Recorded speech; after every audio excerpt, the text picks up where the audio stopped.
Yo, yo, yo, yo, what's good, YouTube? What's good? It's Stormybman, and I am back. Yeah, that's my little funky jam right there. You know, you got to take your shoes off and cut the jig when you hear that one playing. And some of y'all need to keep your shoes on because your feet be smelling like them old rotten corn chips. You know what I'm saying? So keep them bad boys on while you in here with Stormy B, man, because I don't want to smell that foot funk. You know, the title of that is Fur Funk, but I don't need to hear you smell you animals' foot funk up in here. You know what I'm saying? How y'all doing this Thursday evening? It's the day after Christmas. You know, some of y'all been naughty, so you didn't deserve nothing. That's right, I said it. If ain't nobody else gonna say it, you didn't deserve a damn thing. You know, so maybe next year. I want to say salute to the LDBC. Out here, we closing out this year, and I thought I'd bring my little collage back with the greatest of all times, Ali. You know what I mean? I had to bring him back. Some people was wondering with mesmerization when they saw him the first time. They was like, look at Stormy got it, Ali up there. Yeah, must not ever be forgotten, the greatest. You know, may he rest in peace.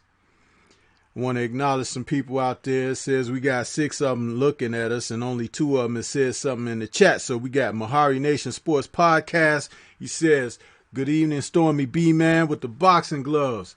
Good evening to you, brother. And my main man, Kenneth Johnson, who's always showing me some support and love. I appreciate you. He says, salute, Stormy B-Man. Salute to you, brother. I hope you got a day off, man, because I know you be putting in that time, Kenneth Johnson, and you need to have some time off so you can enjoy yourself and enjoy your family. So, yeah, welcome to this Thursday Thumpin, you know, because we want to talk about some. If it ain't nothing going down, we could talk about something that we want to see going down. So that's why I came up with that title there, Thursday Thumpin, huh? Getting ready for this weekend. We got a big fight on the horizon where we got, you know, Tank Davis taking on Gamboa, huh?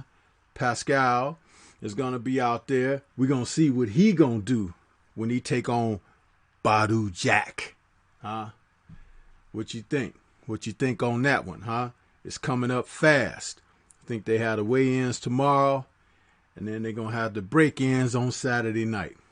So we'll be looking forward to it. I think it's a Showtime promotion, so we'll get a chance to see him on Showtime. Yeah. So Stormy B-Man is back here with you guys for another one.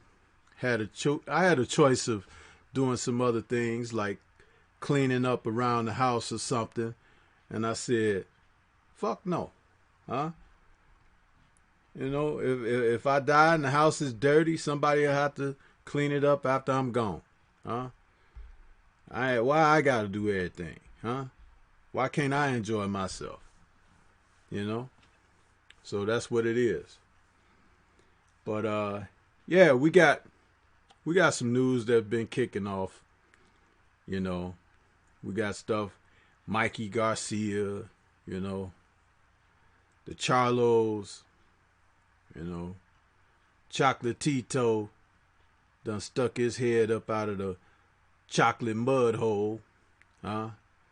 And again, Bud Crawford, as if it never ends, you know. Kenneth Johnson says, thanks, Stormy, I'm off today. That's good, man. It's good that you off, man. I know you always working, and you even be tuning in when you working, man. So that's a brother that be doing the damn thing there, Kenneth Johnson. So I'm glad he's off, and I hope he can do whatever he likes to do to enjoy when he's off. Some of y'all need to do half the work that Kenneth Johnson do, and it'd be a full-time job for you, huh? Lazy, man. Just lazy. We ain't too lazy to tune in, though, because y'all out there peeping through blinds again this evening. I see that, you know.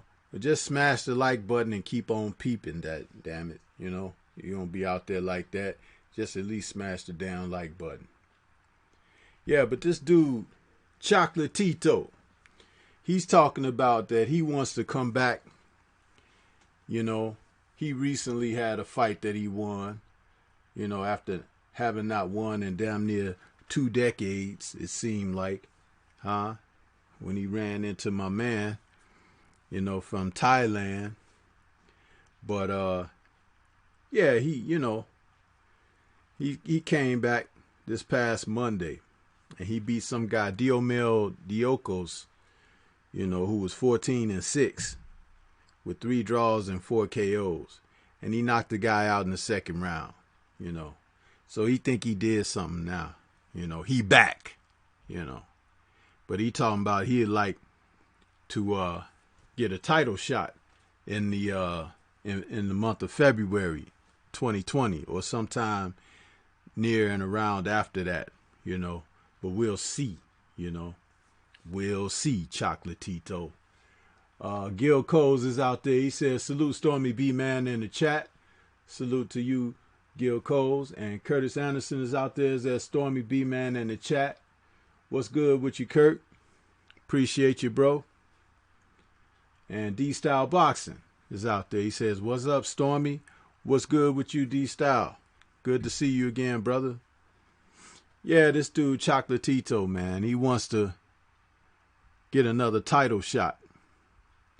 But there are 3 super flyweight titleists. Kazuto Ioka, who's the WBO champ. Khalid Yafai, who's the WBA champ. And Juan Francisco Estrada, who's the WBC champ. Now that Estrada dude, I don't think Chocolatito really want nothing to do with him. You know, he lost to Chocolatito in 2012, a close 12-round decision. And but that looks like the fight that Chocolatito may get, because the other guys are engaged with some matches. So it'll be good to see them rematch. Here we go again with that. We talk about rematches being important in the sport. And just because you edge somebody one time, that don't mean you got the best of them. You know, run it back. Let's see what happens. And I'm willing to believe that Estrada got something for Chocolatito in the rematch if they do face each other again. And I hope that's the fight that takes place.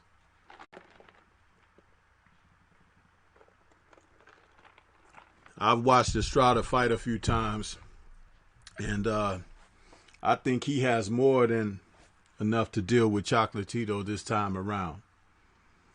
You know, he's won 14 out of his last 15 fights since he lost to Chocolatito, and that went all the way back to 2012. And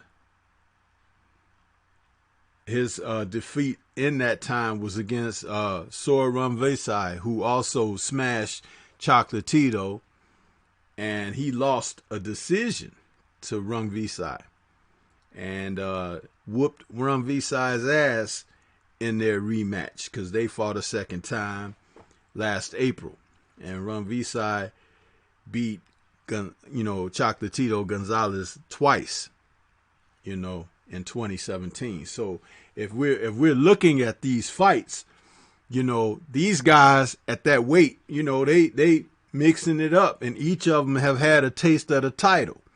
So with Rumvesai whooping Estrada once and then losing to him, and the loss Rumvesai had to Estrada was pretty bad. It was a lopsided decision, unanimously for Estrada when Estrada whooped him. But he whooped Gonzalez twice, and Gonzalez whooped Estrada once. So here we go, with these guys facing each other. They're all at the top of the sport.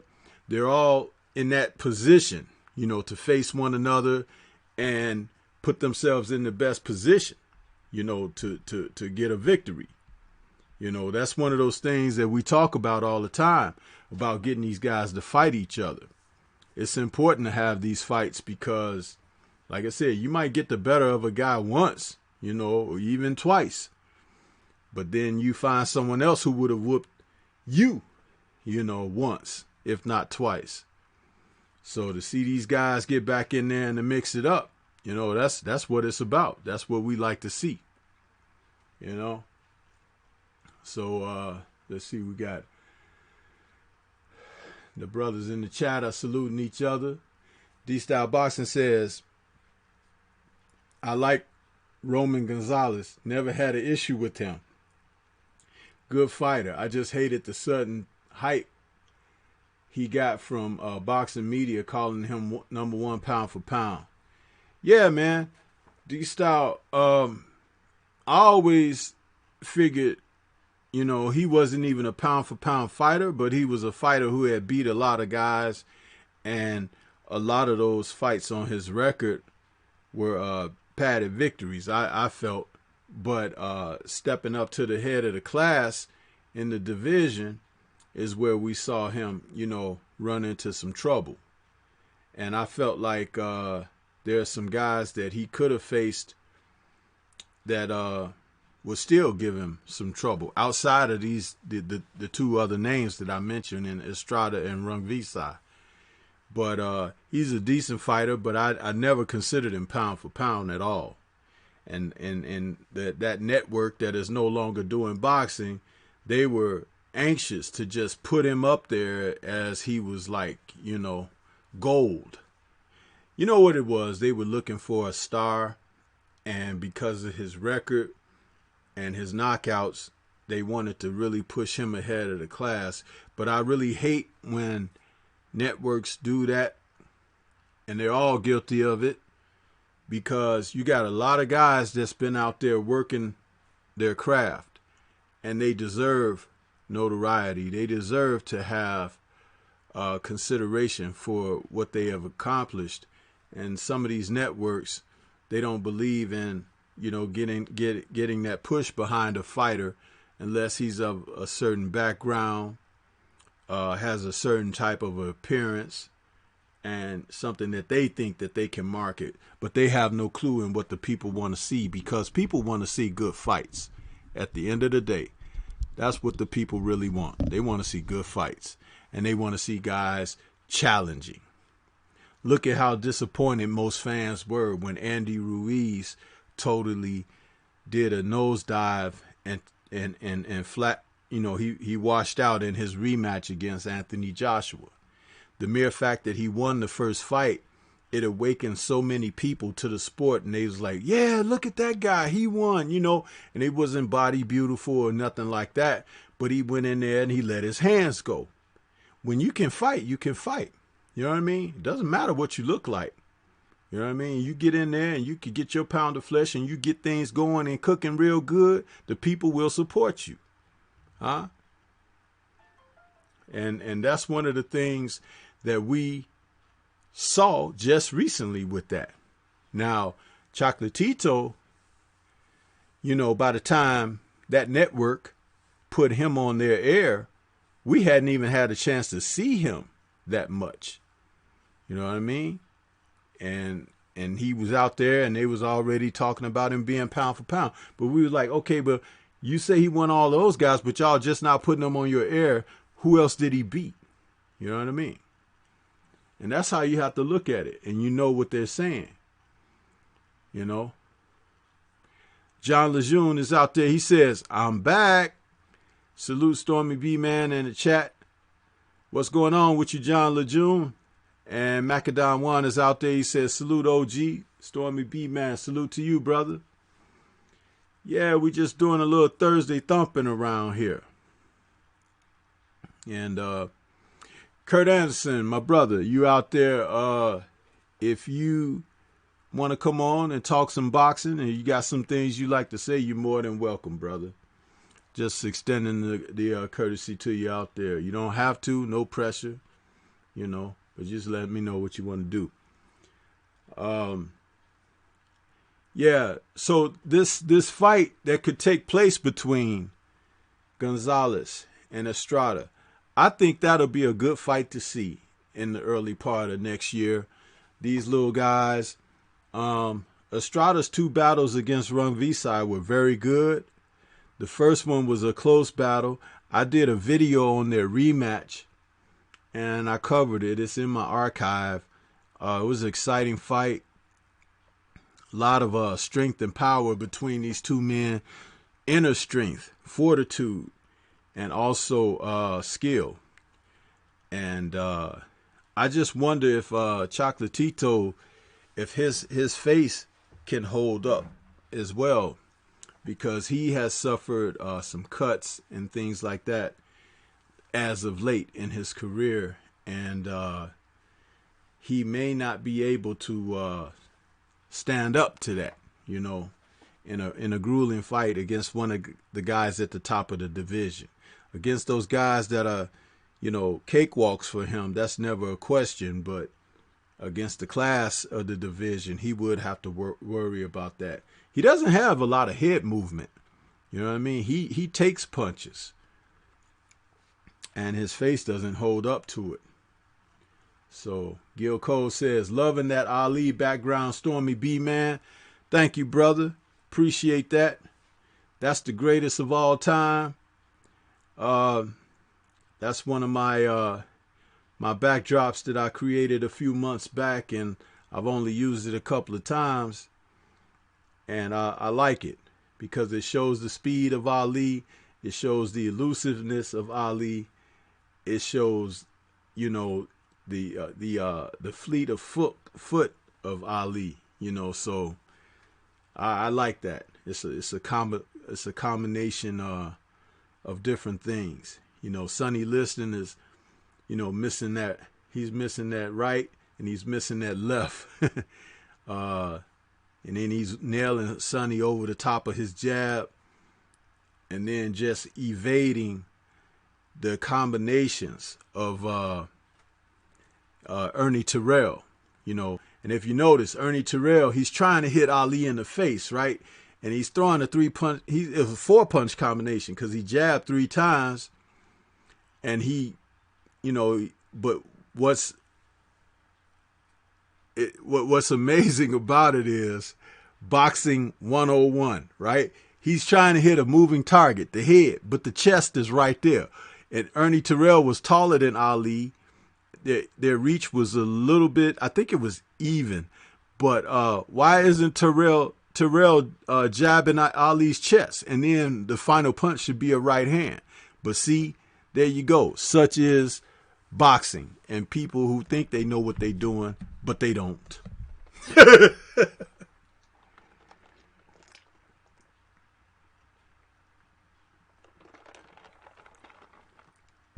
Yes, sir. And let's see who we got.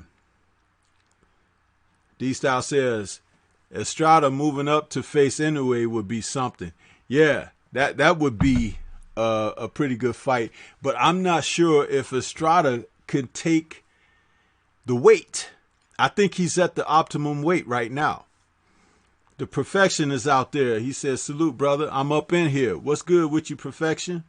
It's been a minute, but appreciate you stopping by. Curtis says, I'm listening to you cook. Okay, Kurt. You know, grab a seat. Grab your favorite beverage. And we'll do that, okay? D-Style Boxing says, I got like 6 Ali posters. Yeah, man. Ali was, man, what a person. I am just proud to have grown up in a generation where I saw him in his youth. I saw him at his, I guess you could say his prime, his prime after his prime, because they took 3 years of his prime away. And when he came back in 1970, you know, that wasn't the guy who left in 68, you know.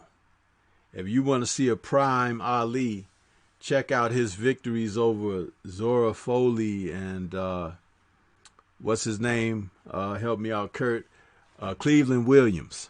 Those 2 matches saw a prime Ali really do his thing. You can actually say this one on the bottom right here against Cleveland Williams too, because Ernie Terrell, because Ernie Terrell really got under Ali's skin, refusing to call him Muhammad Ali, kept referring to him as Cassius Clay, and took the beating of a lifetime for not honoring the champ by his new name, his legal name.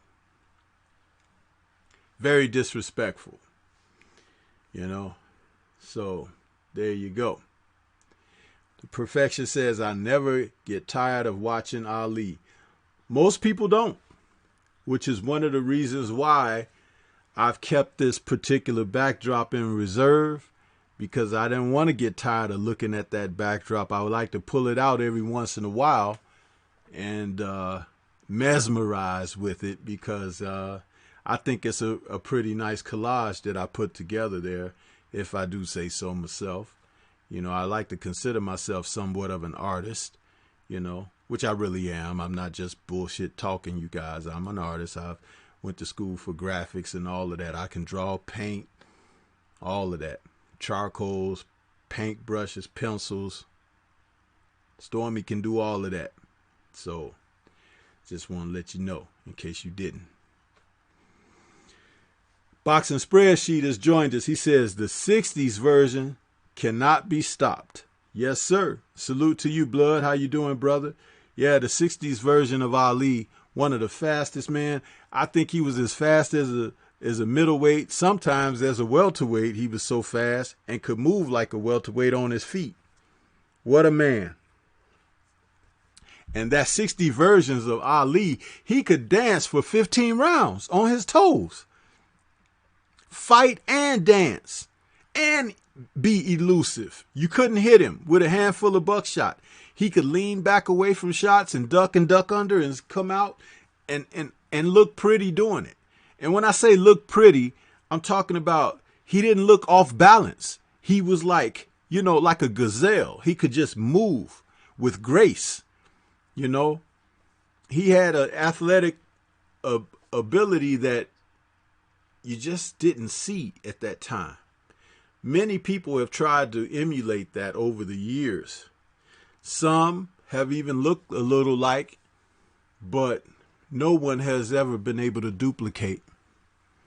The man was so solid on so many levels. You're talking about his ring IQ.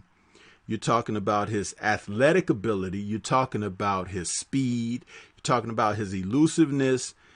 You're talking about his intestinal fortitude, his character.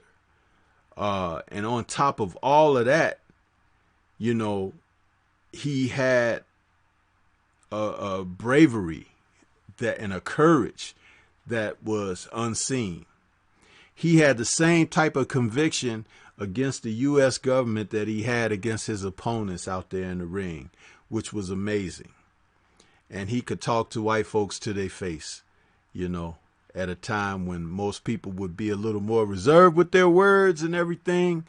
Ali was not that man. But it would take someone like Kurt, Blood, or even Scrapbook Boxing to tell you guys about him. I mean, I can just marvel somewhat, but those gentlemen, they could tell you more about how he was, I guess this will turn into a little bit of Ali talk. I don't care. Kurt says Cleveland Williams fight, he was at his supreme best. Derek McGee has joined us. He says, salute family.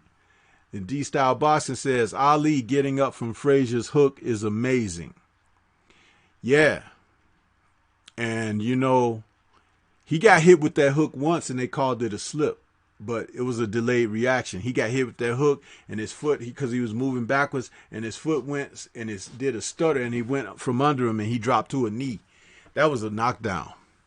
But hey, he's the greatest. So we forgive him, But that D-Style getting up from that hook from Frazier in the 14th round, do you realize that Ali was up at the count of 3 at the count of 2 to 3 because it wasn't really quite 3. He was up. He back flat on the ground, feet up in the air, tassels waving. The man was up at the count of 3 and ready to continue. Most people in the 14th round of a grueling fight like that, that hook would have put them down and they would have been finished. You remember how Anthony Yarde went down against Kovalev from that jab in the 12th round because he was tired. That 11th round, I think it was. And Yarde couldn't even think and dream about getting up. He was in dreamland, but he couldn't get up from the shot. Well, Ali was up before you know it. Looking at Frazier like, come on, let's go. It ain't over. You know? Boxing Spreadsheet says he was still amazing. He was still amazing when in the earlier 70s. He should have retired in 74 or 75. I agree. I agree tremendously with that. Hyphy says, but can you cook? Yeah, Hyphy always jumping in there with something to say, man. Throwing rocks and then driving off. Hey, that's why y'all got some snow out there, Hyphy, now, huh? Do you got a coat? I heard that it snowed out there. Ask him, do he got a coat? Huh? It's 60 degrees in the shot. What you got to say about that, Hyphy? Huh? Can you say sunshine? Uh-huh. D-Style says that hook landed perfectly. Kurt says, Ali can transition from offense to defense like nobody's business. Agreed, Kurt. Agreed 100%. And let's see. Perfection says, 60s Ali was unstoppable. A complete animal. No, he wasn't an animal. But he was like perfection. Like your name, the perfection, you know. That's what he was, man. You know, you could write a jazz tune to Ali's movement in the ring and what he would do combination-wise, you know, how he would get out of the way of shots, dart in and dart out, dart around his opponents. And is it a wonder to believe that he did all that over his career and he was not a person to throw punches to the body? Ali was not a body puncher. He was a pinpoint, precise, head-hunting boxing man. And he could hit you on your chin. You know, he could hit you on your chin. He was so quick, he could dance around in front of you and throw that 1-2, pop, pop, and it would be right on your chin. You know, ask Zora Foley, ask Cleveland Williams, huh? Those guys, ask Sonny Liston. You know, when he went into that first fight with Sonny Liston, and the sports writers had all written about how he was going to be murdered by Liston and everything, and Ali, when the fight was called, Liston didn't come out for the 8th round. When you saw photos of Liston after the fight, that dude looked like he had been sat down and bound in a chair and beaten up. But Ali was supposed to not be able to punch. He was supposed to be feather-fisted. Ali was not feather-fisted. But he punched with proper technique. He turned his palm he turned the palm and the thumb to the floor at the end of his shots, whether it was a jab, whether it was a right hand. That's how he did it. And when he did fight, he could hit you in your eyes, cut you up, lump you up. That's what he did. And it was something amazing to witness. The man had all of the attributes. Dangerous.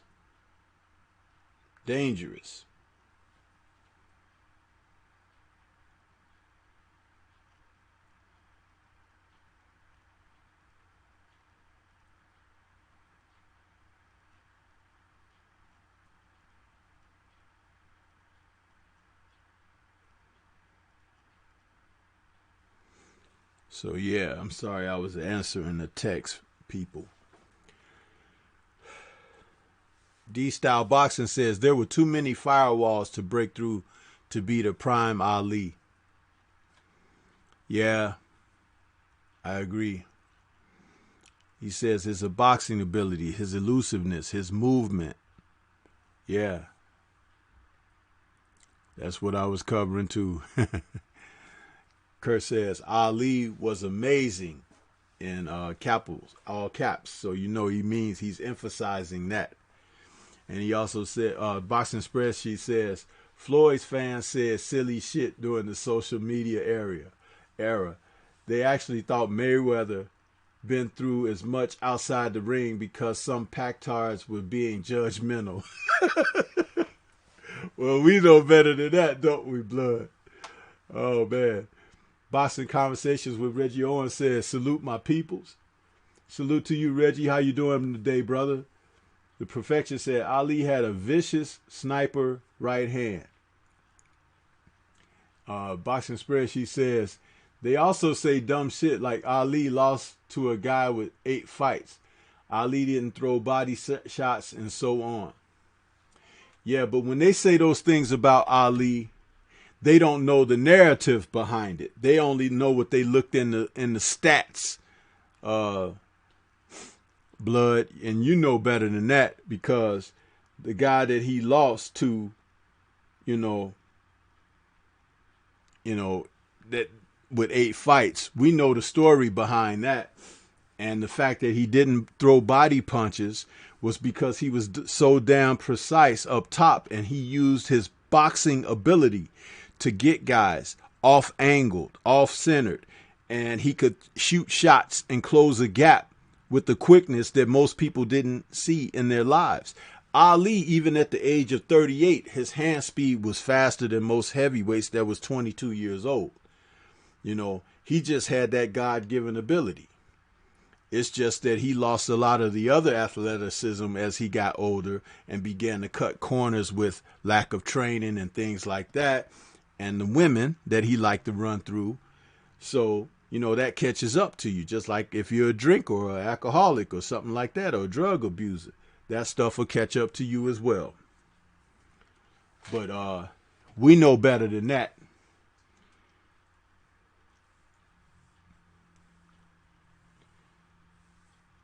Let's see who else we got. Curtis says, Ali went through a gauntlet. Shavers, Foreman, Frazier, Norton, Lau, Liston, and Williams. That's Murderer's Row. And you forgot, what's the guy's name? I can't think of him right now. There's one name you left off, Kurt. It'll come to me. We keep talking about Ali.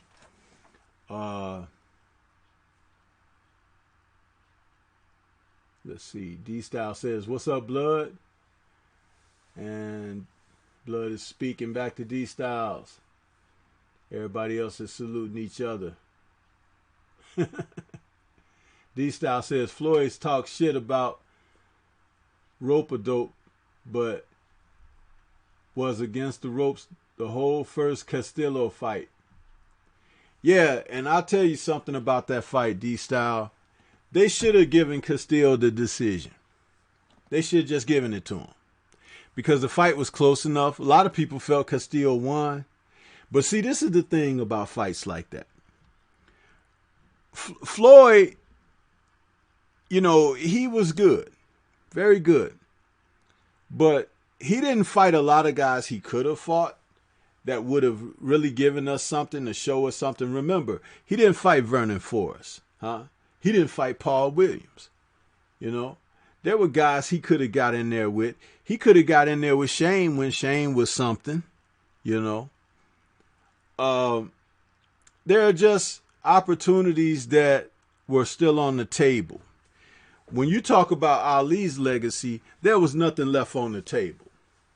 Ali, even at a faded and retired age of 38, came out of retirement to fight Larry Holmes, who was the new Ali, you know, basically, a monster, a killer.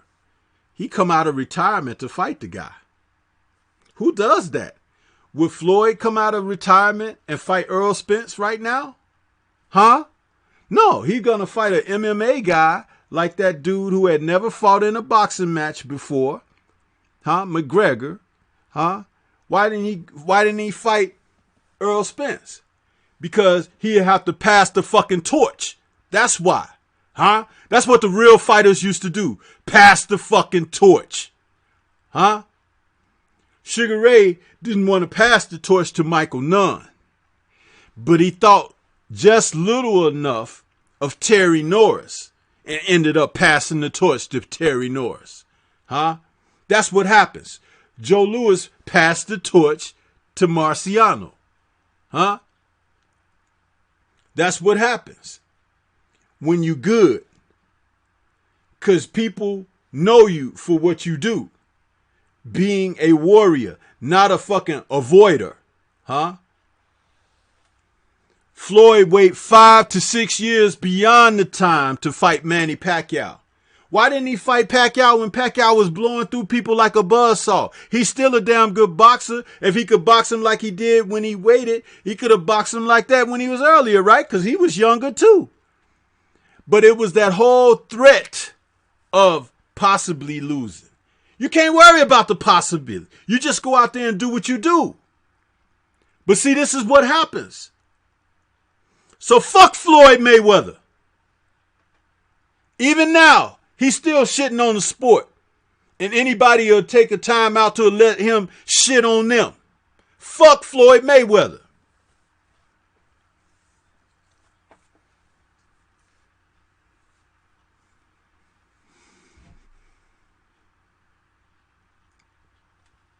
Hustler Slim is out there. 88 Sports Talk. I see you. He says he went through Floyd Patterson also. Yeah, Floyd Patterson, the rabbit. He called Floyd the rabbit. Huh? Hyphy says Vernon wasn't the same weight as him. Shane had a toothache that could only be healed by family vacation. Oh, here go Hyphy with, the young blood stuff. That's okay, Hyphy. We'll give you your contributions. Okay, now go sit down. Okay, let's see. Omega Red says, yep. Hustler Slim says, Omega Red, I sure hadn't seen or heard from him in a while. Boxing Conversations with Reggie Owen says, no, why Pacquiao didn't fight Floyd? Curtis Anderson says, I can't believe what he said about Ali. You know what, Kurt? It's easy to believe what he said about Ali. You know why? Because, ignorant people, you never know what come out their mouth, man.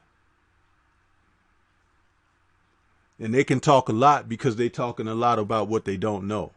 People who talk about what they know are disciplined. Huh? Omega Red says, me either. That's my guy too, Hustler Slim. I'm thinking he busy with the new family. Okay, y'all having personal conversation. Boxing Spreadsheet says, all great fighters fought outside their weight. Floyd has protective fans. They are sissies. Yes, they are. Big time sissies. Huh? I don't know why they don't just put on some damn lipstick, take their pumps off, sit down, cross their legs, and just be quiet and listen to real boxing talk. Huh? That's what they should do. Huh? The Floydettes, it's like the Rockettes, them ladies that get on stage and be kicking their legs and they all hugged up. That's the Floydettes. They come out in droves when you want to say something about Floyd. Fuck Floyd. The Perfection says Floyd can never compare to Ali. You got that right. He could say he the TBE all he wants. And that's all he'll be doing is talking. Huh? Look at how quiet he get when Deontay Wilder come around. Huh? Motherfucker lose all language, fucking movement of lips and everything when Deontay Wilder come around. Yeah. The Boxing Spreadsheet says, and Oscar Bonavia. Yeah, Oscar Bonavina too, yeah. D-Style says, Floyd fought De La Hoya at 154 and Canelo too. If we want to get technical, he could fought Forrest at 154. Yeah, D-Style. I'm not gonna even get into all of that because it's a waste of energy. Guys want to say little things. I call that throwing rocks and hiding your hands. They come out there and say this, blip, blip, blip, and then run in the back, huh? But you and I know the difference. You, D-Style, Boxing Spreadsheet, Kurt Anderson, Hustler Slim. You know what I mean? We know. Kurt Anderson, Blood Boxing. We all know this stuff, man. These guys can talk straight to yesterday. And when I literally mean yesterday, like within the past couple of years. But we could talk back decades before their asses was born. Huh? When guys whooping on Floyd's daddy's ass. Huh? That's what we could talk about. Huh? The shoulder roll got rolled up many a time.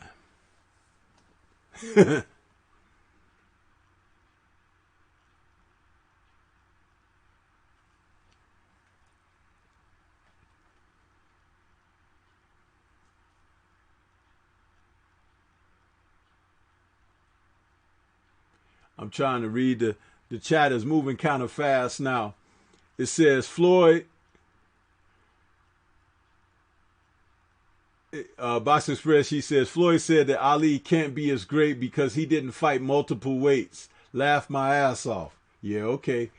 Omega Red is laughing. D-Style says Forrest was making a comeback, but had unfortunate coward, that unfortunate coward shot him. Yeah, very unfortunate, man. Crust the Legend says he better chill. You damn right he better chill. Mahari Nation Sports Podcast says Muhammad Ali did a lot for the sport beyond his accomplishments. Floyd Mayweather will never touch his greatness.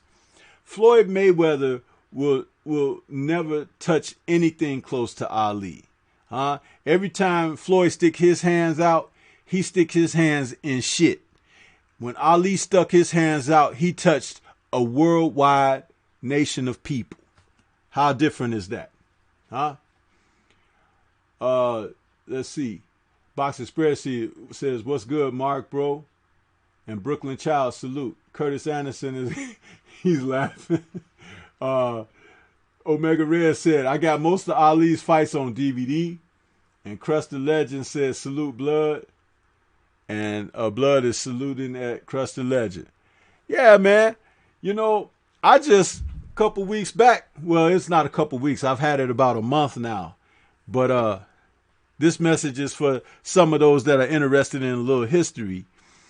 I recently, last month, got in the mail When We Were Kings documentary on Blu-ray. I already had it on DVD, of course, but it just got released by Criterion on DVD, on Blu-ray, and it is excellent, man.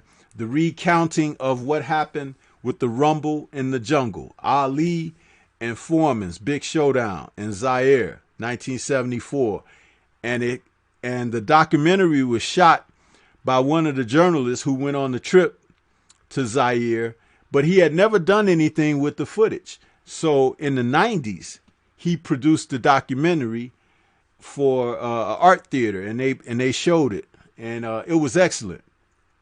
It then came out on DVD later, but it was just remastered for Blu-ray, and it is something to behold. There's clips from the concerts that James Brown and the Spinners and who else was it? The lady group, I forget who the lady group that performed.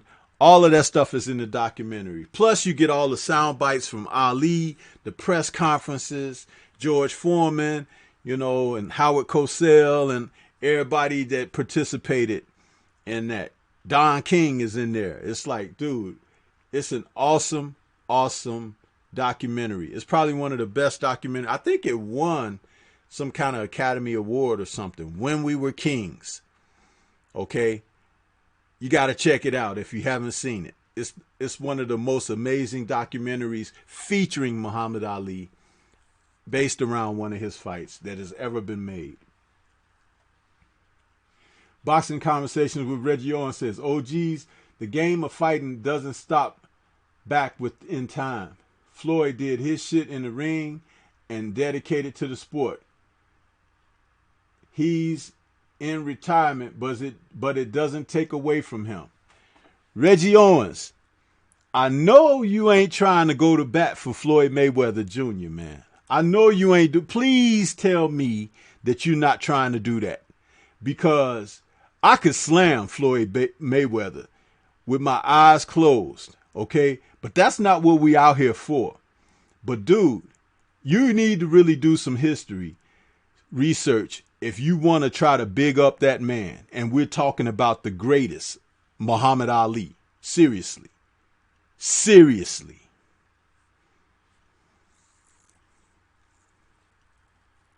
What we got here? Hustler Slim says, Stormybman, Ali stood for something.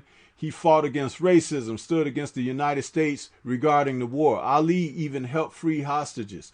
What the hell did Floyd ever do to any of that? Hey, man, listen.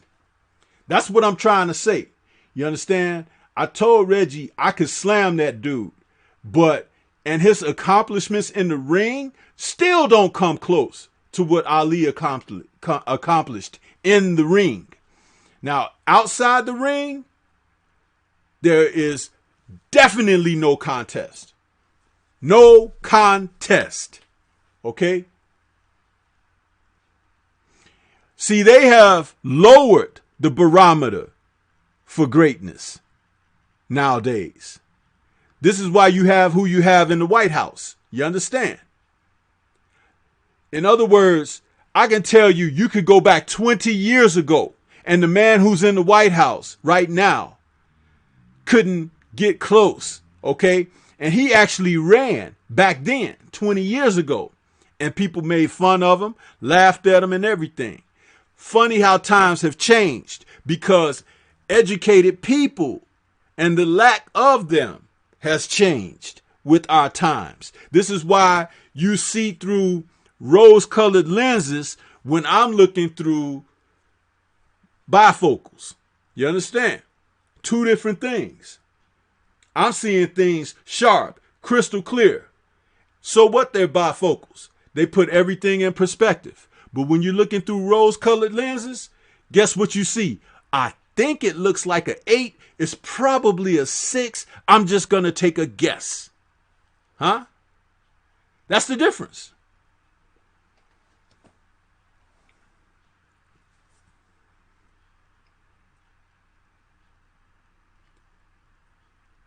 '88 Sports Talk says, Floyd didn't even fight Thurman, Paul Williams, Earl Spence, Lara, Sean Porter, Devin Alexander. But instead, he fights Madonna twice, Berto, Cotto, Pac-Man, Hatton, and Victor Ortiz. Talk to me. Crusted Legend says, Joan Guzman, he avoided also. The boxing spreadsheet. He should have fought Forrest, Wright, Williams, Brooke, Porter, and Spence. And since he talked shit about Ali fighting the Olympian Spinks, he could have fought the Olympian Spinks. Yeah. Spence, I'm sorry. Ramsey Sutton III says, peace to the chat and salute to the LDBC. Salute to you too, brother. Boxing Spreadsheet says, yes, sir, I have that documentary. Yeah, Blood, if you have it on DVD, that's great. But if you don't, if you watch Blu-rays, pick up the Blu-ray, bro. It just came out in October, so it's fresh. You ought to pick it up by Criterion. It's excellent.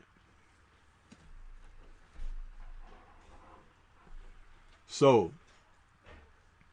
Boxing Spreadsheet says, the group was Sister Sledge, bro. Yeah, that's what I was trying to think of their name. I wanted to say Sister Sledge, but I was like, is that was when they were very young. But thanks for the correction on that. Blood, appreciate you. Boxing Conversation with Reggie Owens says, I'm defending Floyd as a fighter, OG. There's room for many legends. Yeah, but he's way at the back of the room, Reggie. He's way at the back. He's not even near the middle, okay? When you talk about great legends, Floyd is not up there, bro. As far as his accomplishments in his era, you could say a lot of things positive. But when you look at the overall sport of boxing, Floyd can't hold a candle to a number of guys. But that's okay, because you do have to speak from the perspective of what you know, but allow yourself to learn and know more. And when you discover that there is more outside of the pool in which you fish, you come to realize that not only is there a pool, but there are rivers that leads to lakes and streams that leads to oceans. Okay? That's it, bro.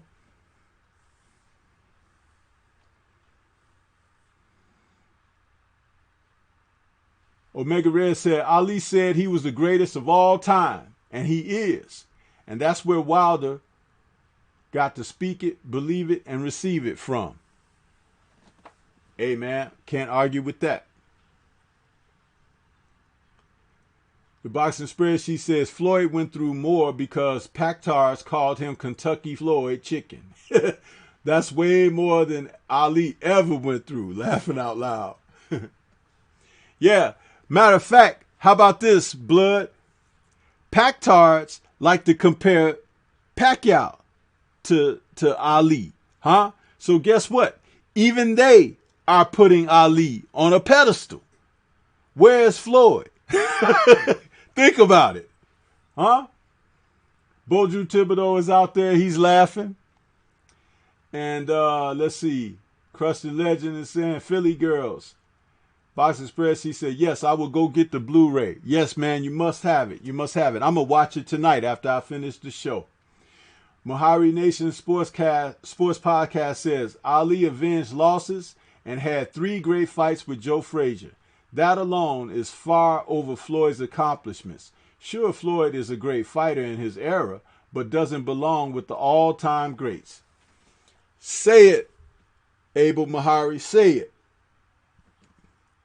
88 Sports Talk says, fucking Birdo, what the fuck did he do to get a shot? Laugh Out Loud gets stopped by Soto Karas. Yeah. The Perfection says, Ali was still champion when I was born, and I ain't even 40 yet. Hey, man, I'm telling you, there's things to be said, and there's things to be left unsaid. It's just that some of the brothers out here ain't figured that out yet. Huh? Which is why I said I can slam the guy, but I'm not here to do that. But some people want to defend that. But it's like, it ain't worth defending. Huh? It ain't. But it's okay. Because at the end of the day,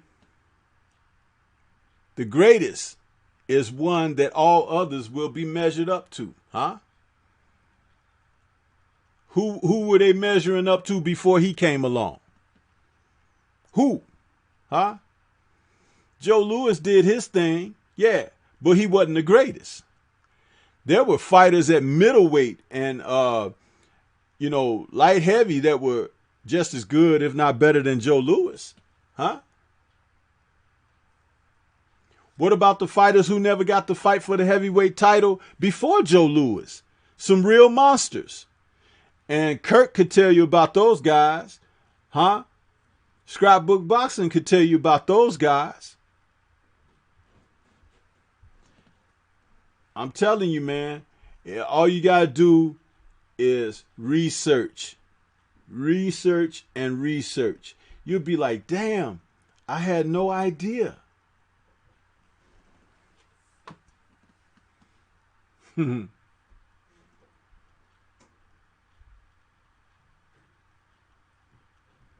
Hustler Slim says, after doing some research and watching a 3-hour PBS special, Jack Johnson is one of the realest champions of all time. This man went against the grain for real. There's an interview with Ali did where he talked about Jack Johnson. Ali said, man, I know I'm a fool, But Jack Johnson was crazy. That was Ali talking. You understand? Giving Jack Johnson his props. He say driving around with white women and everything, man, in a time when that was like totally taboo. Man, Jack Johnson was slapping up police officers and everything, bro. The real heavyweight champion of the world. Jack Johnson is the reason why they didn't want another black heavyweight champion of the world for 30, 40 years. Joe Louis got lucky.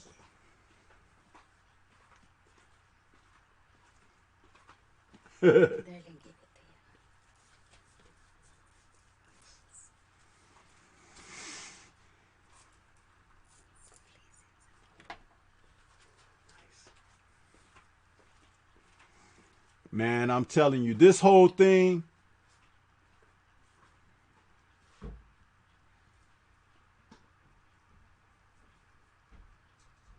Boxing Spreadsheet says Floyd is the TBE of utilizing that social media tool. Absolutely, blood. The other fighters didn't have that option. The minute I hear one of these youngsters talk, Floyd, I'll be going the other way. And me too, blood. I have to say. Kurt Anderson says Ali versus Foreman. Over 1 billion people witnessed that fight. Yup. Crust the Legend says Kurt Sugar, salute. Kurt says Sugar Ray Robinson is number one. And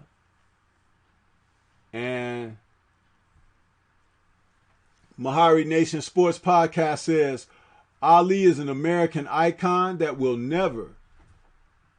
never respected until he had Parkinson's. That is why I tell people appreciate Wilder's greatness in the ring, because you'll never see a fighter like Wilder again. Not in this lifetime.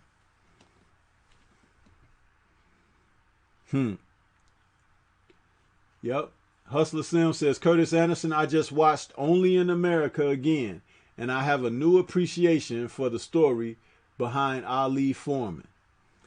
Boxing Spreadsheet is laughing out loud. Crust the Legend says, word, he was the bully of the world at that time. And he could whoop ass too, Crust the Legend. He could whoop ass. He was the heavyweight champion of the world. He was the baddest man on the planet at that time. And Floyd Mayweather Jr. couldn't hold a candle to Jack Johnson either. Huh?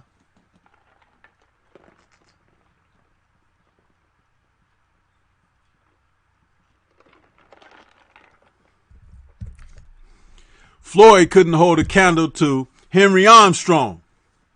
Huh? But this ain't about bashing Floyd. This is just about giving tribute to that man on that collage up there. And we still didn't even give him proper tribute, because if I had known we would start a discussion off talking about him like that, I would have brought in a lot more material to add. But I have been here for my 1 hour, and I appreciate and salute all the brothers who were in here, because we had the right ones in here at the right time to talk about the greatness that was this man. And I appreciate y'all for that, man. Hustler Slim says Jack Johnson was speeding through a small town and got stopped by the police. The police said it was going to cost him $50. Gave him $100 and said he was coming back through the same way. Yup, that's the kind of stuff he did.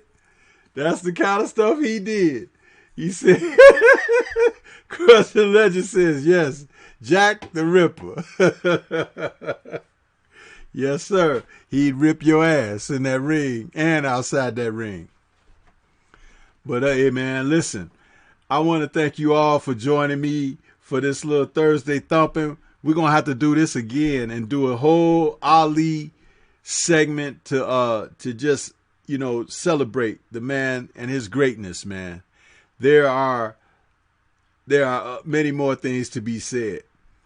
But I want to get ready to get on out of here. There's some other people want to go live and do their thing. So I'm going to go ahead and get out here. I want to say peace to everybody that came out here in the chat. Thank you for all your comments and keeping the conversation flowing. Until we all meet again, this is Stormybman. I'm going to check out of here and say peace to everybody. Shout out to the LDBC. I'm out of here.